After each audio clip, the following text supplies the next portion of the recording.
Sərnişin maşinist rabitəsindən istifadə edərək həmin rabitədən lüzumsuz olaraq istifadə etməyin cəriməsini soruşan qadının 200 manat cərimələndiyi bildirilir. Sosial şəbəkələrdə yayılan kadrlarda xanım sərnişin rabitədən bir neçə dəfə istifadə edərək maşinistə suallar ünvanlayıb. O maşinistdən rabitə düyməsindən gərəksiz yerə istifadə etdiyi üçün onu hansı cəzanın gözlədiyini də soruşub.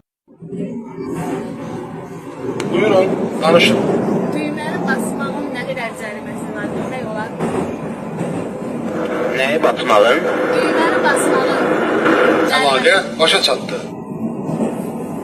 özür diləyirsiz, deyilmisiniz? Yenə basacaq. Buyurun, danışın. Siz mənim sualıma cavab verməlisiniz. Cəriməsi nə qədərdir? Düyməni basmaqla.